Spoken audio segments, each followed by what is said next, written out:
안녕하십니까. 혼란한 정치 시사 이야기를 술술 풀어보는 성국권의 혼술 추석날 아침에 인사드리겠습니다. 자, 명절을 맞아서 가족들끼리 모여 앉아서 나라 걱정도 많이 하실 겁니다. 특히 이 추석 전에 일어났던 우리 공무원의 피살 사건, 북한 해역에서 북한 해군에 의해서 사살된 사건, 그 사건이 참으로 비극적입니다. 그런데 그 사건을 과연 이 정부 문재인 정권이 제대로 파악을 하고 대처를 하고 지시를 하고 대응을 하고 다 했는지 참으로 의문입니다. 그 중에서도 특히 문재인 대통령, 군 통수권자죠. 그리고 국민의 생명을 지켜야 할 의무가 있습니다. 선서까지 했습니다. 문재인 대통령이 과연 국민을 우선했느냐, 김정은을 우선했느냐, 그 논란이 앞으로도 계속 이어질 것 같습니다. 그리고 그것이 아마도 문재인 정권 임기 말로 들어가는데 문재인 정권의 레임덕을 가속화시키는 그런 그 변수로도 작용할 가능성이 높아지고 있는 것 같습니다. 그래서 오늘은 문재인 대통령이 과연 제대로 이 사태에 대응을 했느냐, 그것을 집중 분석을 해보겠습니다. 그것은 분석을 하는 것은 이 사건 자체도 그렇지만 과연 문재인 정권의 국정 운영을 위한 이 자질이 있느냐, 능력이 있느냐, 그리고 의지가 있느냐, 국민을 보호하기 위한 의지가 있느냐, 너무 국민보다는 평양을 바라보는 것 아니냐, 그런 전반적인 문제들을 함께 생각해 볼 수 있기 때문에 이것을 집중적으로 한번 살펴보도록 하겠습니다. 문재인 정권도 지금 추석 민심이 무서웠는지 이 사건에 대해서 그 연휴가 시작되기 하루 전날 피살 공무원을 오히려 피해자인데 피해자인 피살 공무원을 이렇게 어떻게 월북자다 이쪽으로 몰아가기 시작을 했습니다. 그전에도 그랬지만 이것이 추석 연휴가 시작되기 전에 본격적으로 시도를 했죠. 월북자니까 이런 사태가 벌어졌다. 월북을 시도해서 이런 사태가 벌어졌다. 그러니까 오히려 책임을 돌리는 그런 말도 안 되는 상황으로 지금 이어가려고 하고 있습니다. 물론 월북을 했든 안 했든 그것이 중요한 그 핵심은 아니죠. 어쨌든 북한군이 사살을 했다 그건데 일단 이 월북 프레임으로 이 본질을 호도를 하려고 하는 겁니다. 거제 해경이 발표를 했죠. 이 공무원은 월북을 하려고 했다 발표를 하면서 뭐 여러 가지 뭐 주장을 했는데 그 중에서는 이 피해 공무원이 3억 3천만 원의 빚이 있었다. 또 인터넷 도박빚만 해도 2억 6천만 원이다. 이런 발표를 하는 겁니다. 이런 발표를 하면서 마치 그 사람에게 책임이 있는 듯이 공무원에게 책임이 있는 듯이 그렇게 몰아가는 그것을 추석 연휴 하루 전날 발표를 했습니다. 여론을 좀 호도해 보겠다는 이야기가 되는 것이죠. 자, 그런데 그만큼 이 사건의 폭발력이 크다는 것을 정권도 알고 있다. 그 방증이 되겠죠. 특히 문재인 대통령을 둘러싼 의혹들이 확산되는데 제가 그제 말씀드렸듯이 문재인 대통령은 이 사살을 명령한 사람이 북한이 전통문에서 주장한 대위급 정장, 고속정의 정장이 아니고 더 그 위선이다. 지금 군의 이 감청 기록을 보면은 그 정장과 북한군 해군 사령부가 서로 교선을 해서 사살하라고요.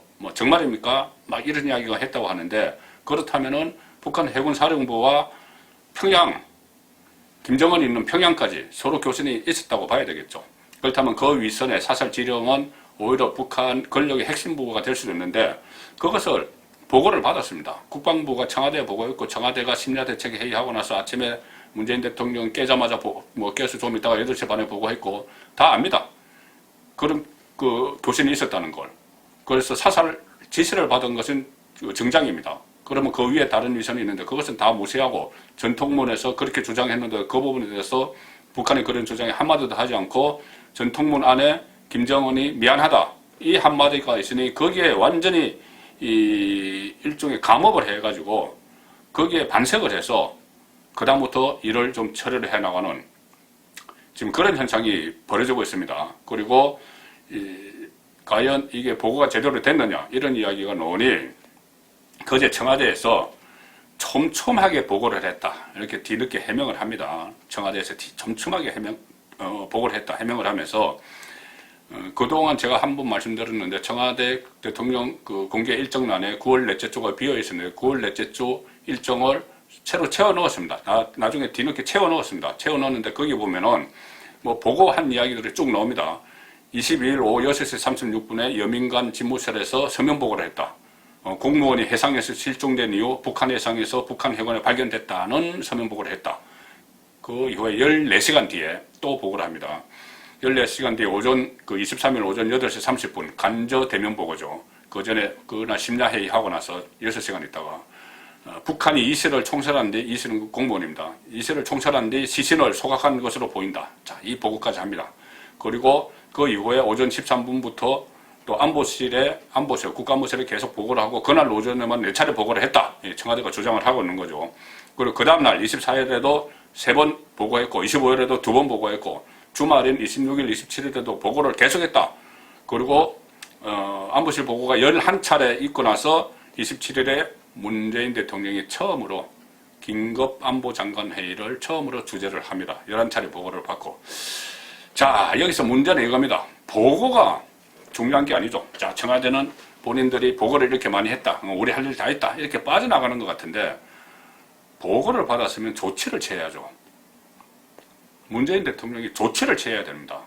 조치를 취하지 않고 11번의 보고를 그냥 듣기만 하고, 나몰라라 하고, 딴짓하고, 잠적하고, 우유부단하게 처신하고, 이런 의혹들이 나오기 때문에 문제라는 것인데, 청와대는 보고 많이 했다. 이렇게 이야기를 합니다.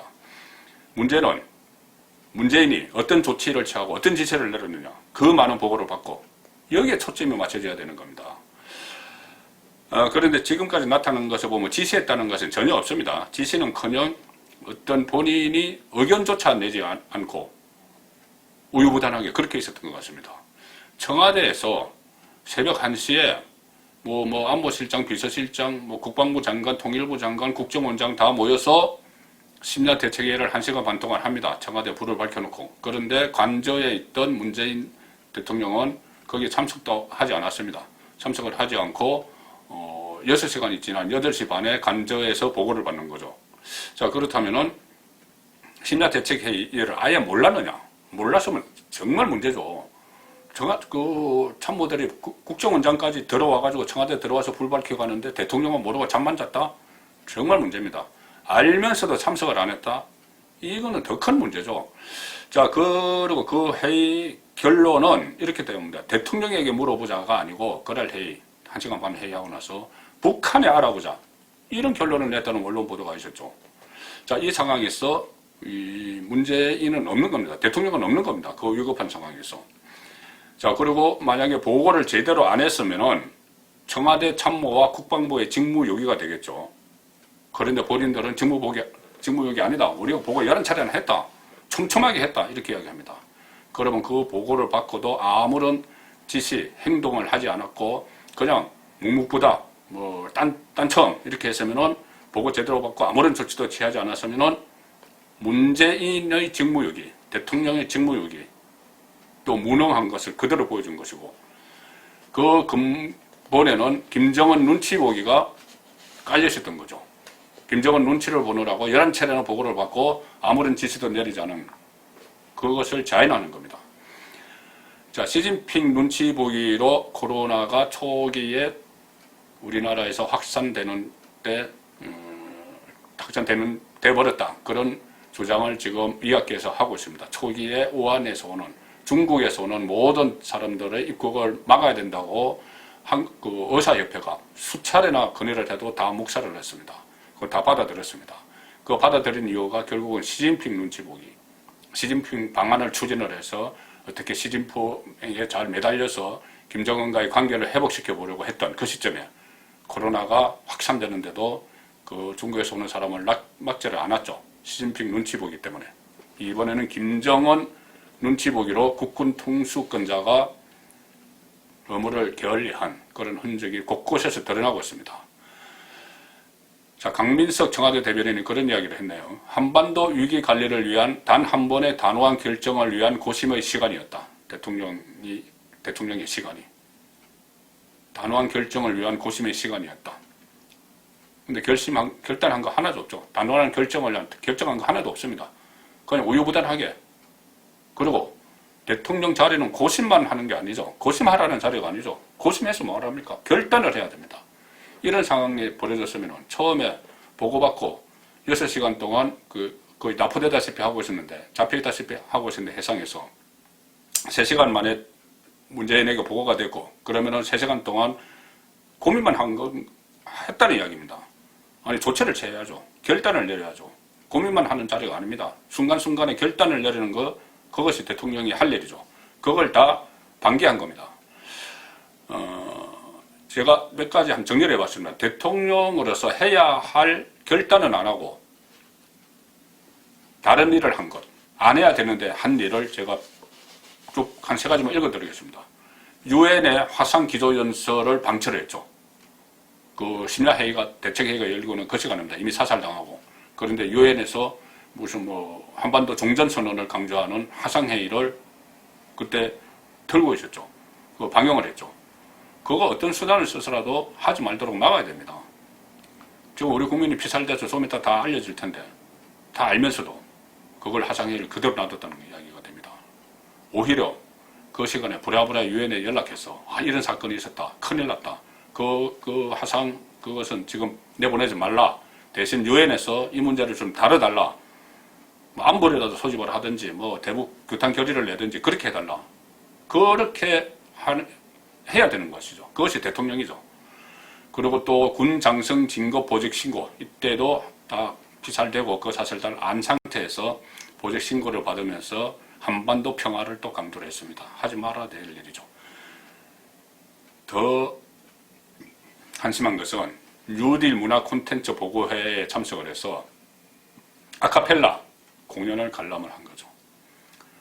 그 공연 관람하는 모습을 보고 인터넷에서는 코로나 사태로 첫 국민의 희생자가 나온 그 시점에 소위 짜파구리 파티를 하면서 박장대소를 하는 그 부부 사진을 다시 떠올리는 글들이 SNS에 많았습니다. 자, 반면에 대통령으로서 당연히 해야 되는데 안 한 일들이 또 있습니다. 일단 사살되기 전에 수단 방법 가리지 않고 구출 지시를 해야 됩니다. 3시간 전에 알았으면. 핫라인을 총 가동을 해서 북한 쪽에 막 교선을 했어야죠. 핫라인이 다 끊겨졌다고 하는데 나중에 보니 거짓말이었습니다. 김정은에게서 통지문도 오고 그 전에 서로 친서도 주고받고 친서 루트가 다 있었는데 그것을 본인들의 편지 주고받는 데만 쓰고 국민 생명 구하는 데 쓰지 않았습니다. 해야 될 일을 안 한 것이죠. 그래서 6시간 다 허송을 했고 사살이 된 후에도 여러 가지 안 해야 될 일들을 막 했습니다. 청와대 심야대책회의에 참석을 했어야 되죠. 회의 사실을 참모들이 보고 안 했으면 문책을 했어야 됩니다. 그리고 사살되고 나서 강력 대응 조치를 군에 지시를 해야 됩니다. 말로는 충격받았다고 하는데 말로만 충격받지 말고 정말 충격받았으면 군에 지시를 해서 해상에서 무력시위라도 벌이고 앞으로 재발 방지를 위해서도 그렇게 했어야죠. 그리고 유엔 총회 연설 방영은 중지시켜야 되고 오히려 유엔의 북한 규탄 결의안을 추진하도록 했어야 되고 유가족의 유감 표명도 진작에 했어야 됩니다. 실종 신고 후 170시간이 지나서 유가족에 대한 유감 표명이 나왔습니다. 김정은이 미안하다 편지 보내고 나서 이틀 후에 나왔습니다. 그리고 그것도 유감을 표명을 하면서 이렇게 이야기합니다. 어떻게 북한으로 가게 됐는지 경위와 상관없이 유감입니다. 경위와 상관없이는 이 경위는 월북을 이야기하겠죠. 그래서 지금 계속 그 피해자를 월북자로 몰아가는 그것을 문재인 대통령조차도 지금 그렇게 하고 있는 겁니다. 애도를 한다면서 오히려 고인의 명예를 짓밟는 그런 행태를 보인 것이죠. 자, 그래서 정부 문재인 정권에서는 이 야당에서 남북평화쇼라고 하죠. 지금까지 왔던 걸. 그것을 다시 공연하기 위해서 그 계기로 이 피살 공무원을 막 활용을 하는 것 같다. 재활용을 하는 것 같다. 피살되고 나서도 재활용을 하는 것 같다. 그런 말이 나옵니다. 그런데 이 추석 민심에 따라서는 오히려 국민을 지키지 않는 문재인 정권에 대한 국민들의 분노가 민심 위반으로 확산되는 그런 계기가 될 수도 있을 것 같습니다. 송구권의 혼술 추석 명절 잘 보내시기 바랍니다. 감사합니다.